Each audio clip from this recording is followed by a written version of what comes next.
Sveiki gyvi, mūsų mėlyjei žiūrovai, su jumis vėl Audrys Antanaitis ir pokalbiai kalbos namuose.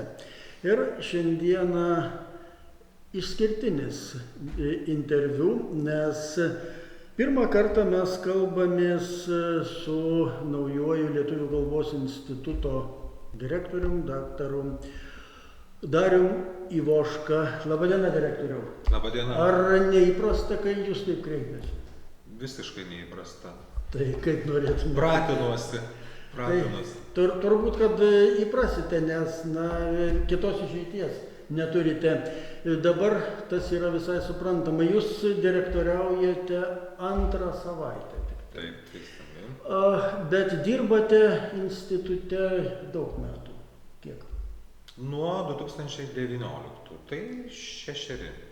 6 metai institute ir 2 savaitės direktoriaus vietoje, tiksliau 2 savaitė. Ką jūs sužinojote per šitas 2 savaitės, kokia yra jūsų nauja patirtis? Aš sužinojau turbūt daugiau apie institutą ruošdamasis konkursui eiti šias pareigas, tai sakyčiau taip. Ką aš sužinojau šiomis dienomis, tai nėra daug. Gal daugiau tokie dalykai praktiški, pasikeitusi vietai, darbo pozicijai, kur reikia susipažinti su einamaisiais darbais, mokėti, prisijungti prie tam tikrų duomenų bazių vietoje ir laiku padėti parašą, tai tokie buitiniai dalykai. O šiaip instituto plačiaja prasme veikla ir tas mūsų tyrimai, mūsų paskirtis paties instituto misija ir taip toliau, jinai man buvo žinoma ir anksčiau, dirbant mokslo darbuotoju ir ypač, kaip minėjau, ruošiantis konkursui, dar labiau susipažinti, susidėti akcentus, kas tas institutas, koks jo vaidmuo Lietuvoje, pasaulyje, galų gale mes įvardėjom, kad tai yra fundamentinių ir taikomųjų mokslų institutas, mokslinio tyrimo institutas Lietuvai ir pasauliui. Ir iš tiesų taip ir yra. Tai to tokio naujumo daug sužinoti apie institutą, kaip ir sakyčiau, nebuvo nei tikslas, nei aš jaučiausi kažko labai daug nežinas, bet iš esmės greičiau žiūrėjau į ateitį, koks tas institutas turės būti ir kaip tą institutą pozicionuoti, kaip dabar madinga sakyti, Lietuvoje ir pasaulyje. Taip, apie ateitį būtinai pakalbėsim, nes tai yra pati įdomiausia tema. Bet vis dėlto sakoma, kad nebūna lengvų laikų ir istorinių laikų. Ir lituanistikai irgi laikai dažnai būna ir būdavo labai sunkus. Kokie šiandien yra laikai plačiaja prasme institutui ir lituanistikos mokslui? Aš sakyčiau, laikai turbūt yra geri, aš apskritai nelinkęs labai skųstis, tai aš manau, kad laikai yra geri. Mes turime institutą, kuris auga, kuris čia priklausomai nuo mūsų centrų atskirų ir taip toliau, kai kažkur gal kažkiek etatų mažėja, kažkur daugėja, bet iš tiesų aš žiūrėdamas į jo sudėtį matau, kad mūsų tie tyrimai pagrindiniai visiškai išpildyti visų krypčių ir taip toliau. Dabar jeigu kalbant apie tą pati baltistiką, lituanistiką, jos vieta, jos perspektyvą ir kiek tie ramus ar neramus dabar laikai, tai iš tiesų aš manyčiau, kad jie yra palankus iš tiesų ir institutui, jo veikloms visoms įgyvendinti, moksliniams tyrimams, galų gale tarptautiškumui, paties mokslo sklaidai ir viskam, ta prasme, aš manyčiau, kad geresnio laiko turbūt ir nėra. Galime pasidžiaugti, kad ir finansavimas pastaraisiais metais augo pačių mokslininkų darbo užmokesčiai. Visada, aišku, yra sunkumų, susidurėme su aktualijomis šių dienų, kur ir į kalbą, į humanitariką žiūrima visai kitaip. Nepamirškim, kad institutas užsiima ne vien moksliniais tyrimais, bet ir kalbos politikos formavime dalyvauja. Čia turime iššūkių, kur ne visada pavyksta susitarti ir su kitaip manančiais, ir ypač jeigu tie kitaip manantys yra įstatymų leidėjai, pavyzdžiui. Tai iššūkių yra, bet aš manau, kad matau institutą kaip gana stiprią jėgą, Tikrai turime puikias komandas atskiruose centruose, kurie vykdo savo tyrimus ir jų sklaidą ir tuo pačiu prisideda prie tos pačios ir kalbos politikos formavimo. Ir ne tik centruose, padaliniais, bet kalbant apie patį institutą, tikrai turime stiprią komandą, patyrusius, kompetentingus mokslininkus. Ir dabar prezidentui viešint netgi Lietuvių kalbos institute buvo labai gerai pastebėta, kad tos lituanistikos, baltistikos ir apskritai ta samprata, jinai turi būti vis tiek grįsta mokslu.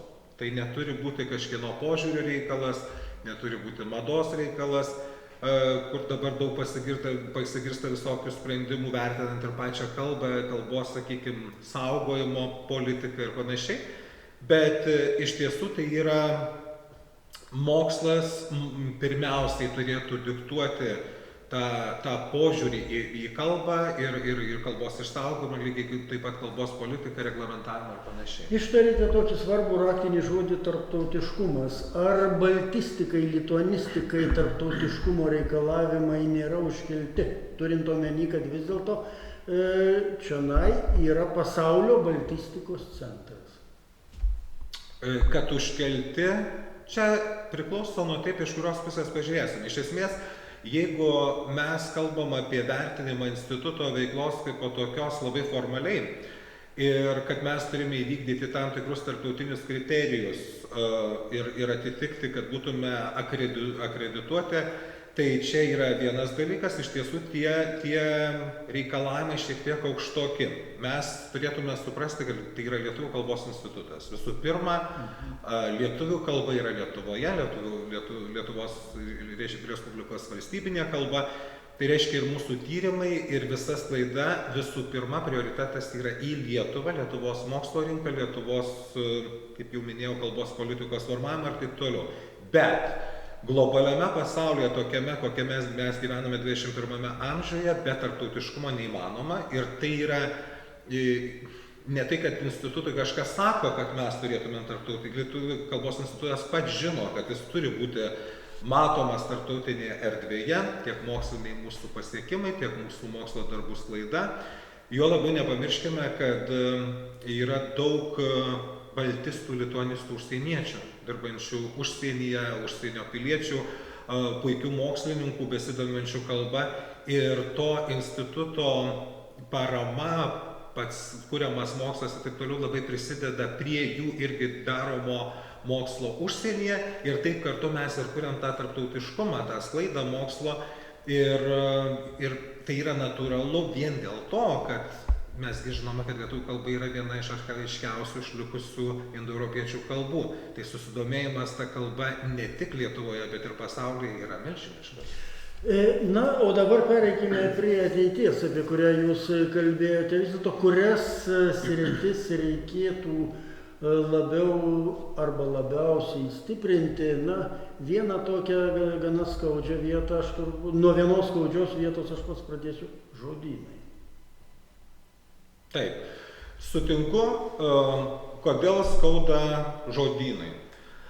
Žodynai iš tiesų yra ta mokslinė taikomoji veikla, iš tiesų jų rašymas, rengimas ir ne tai taikomoji be abejo, jinai turinti labai konkrečią paskirtį ir paklausą. Ta prasme, tai labai reikalingas daiktas, kur atsiranda tas skausmas, kad pačių žodynų leidybos įrengimo vertinimas yra nepakankamas. Jis neadekvatus. Jis neadekvatus, aš sutikčiau, taip jis yra neadekvatus, nes labai nesigilinant į detalės, tiesiog galime pagalvoti, kaip vertinama, sakykime, tarptautinė publikacija, tai yra mokslo straipsnis, kiek už tai skiriama balų, taip vadinamų, kiek skiriama už monografijos autorinį lanką, tą vienetą minimalų, kuriais mes ruošiame, rengiame mokslo darbus, ir kiek skiriama žodynui. Tai yra toks milžiniškas atotrūkis. Ir į ką visą tai susiveda, kad motyvuoti mokslininką rengti žodyną, kur apskritai tas darbas yra labai specifiškas, ir ne kiekvienas netgi lituanistas, patyręs, dirbantis institute eilę metų, ne kiekvienas nori rašyti. Tai čia turi būti toksai kaip ir pomėgis, mylėjimas to darbo ir taip toliau. Ir šalia to, kai mes matome, kad reikia vykdyti mokslinius planus, kitų tų darbų kaupiančių didesnius balus, o žodynai gaunantys tik tuos minimalius balus, motyvacijos nėra. O įmanoma ką nors pakeisti, susitarti su mokslo valdininkais, kad vis dėlto tas vertinimas būtų, jeigu ne visai adekvatus, tai bent adekvatesnis? Ar įmanoma, aš negaliu atsakyti, nes tai priklausys, čia vėlgi yra pokalbių reikalas, diskusijų reikalas, negaliu atsakyti už didžiąją dalį diskutuojančių, mūsų interesas yra didelis, labai noriu pasidžiaugti, kad Lietuvos Respublikos prezidento vizitas į Lietuvių kalbos institutą jau padarė tam tikrų žingsnių ir yra jau dabar formuojamos diskusijos ir konkrečiai kviečiami atsakingi asmenys tiek iš Švietimo mokslo sporto ministerijos, tiek iš sprendžiančių, kaip sakėt, formuotojų šitos politikos, tai yra mokslo tarybos atstovai, Lietuvių kalbos instituto, kalbos komisijos ir taip toliau. Tai kadangi esame parengiamojoje fazėje imtis darbų, kad tas adekvatumas rastųsi. Tai aš manau, kad labai gera pradžia padaryta, kad jau iniciatyva yra ir labai viliuosi, kad tos diskusijos prives prie konkrečių rezultatų ir žodynai bus vertinami žymiai geriau. Na ir paskutinis klausimas, kadangi laikas bėga labai greitai, buvau pažadėjęs, kad apie ateitį pakalbėsime, tai paskutinis klausimas ir būtų jūsų artimiausi, tokie svarbiausi darbai, ne einamieji, bet uždaviniai, kokius matote šiems metams, tarkim. Uždaviniai, tai kaip ir buvau minėjęs, jau prisistatydamas instituto bendruomeniai, siekdamas šios darbo vietos. Iš esmės, tarptautiškumas, tas minėtas, yra vienas iš pagrindinių dalykų, kurio užtikrinimas yra labai svarbus, nes mes ne tik norim būti žinomi, ne tik būti socialinėse medijose ar dar kur nors, bet mes tuo pačiu norime ir turėti tuos taškus, vertinimus, akreditavimą, nes nuo jų priklauso ir paties instituto gyvavimas, pilnavertis gyvavimas. Neįvertinus pakankamai mokslo kaip tarptautinio, dabar aiškėja, kad mes galime prarasti, sakykime, kad ir doktorantūros studijų programos 3 pakopos vykdymą, tai būtų labai didelis nuostolis institutui ir daug susijusių dalykų. Tai vienas dalykas yra tarptautiškumas, kitas dalykas, kaip jau minėjau, tas Lietuvių kalbos instituto dalyvavimas kalbos politikos reikaluose, jis yra nepakankamas dėl to, kad mes neturime konkrečios reglamentuotos funkcijos apibrėžtos. Mes esam kaip patariamasis organas, o žinot, patarimų ne visada kas nors klausosi.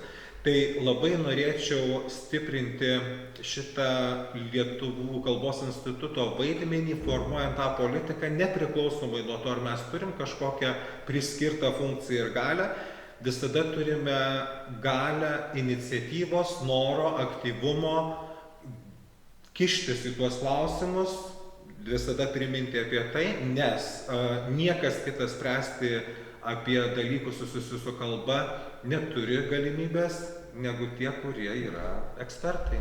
Kągi, ačiū direktoriau jums už pašnekesį ir linkiu sėkmės, kad jums pavyktų realizuoti savo sumanymus ir įgyvendinti tas užduotis. Ačiū jums. Sėkmės jums. Ir primenu, kad kalbėjomės su Lietuvių kalbos instituto direktorium, daktaru Darium Ivoška, kurį kalbino Audrys Antanaitis, o filmavo Karina Kropaitė. Iki.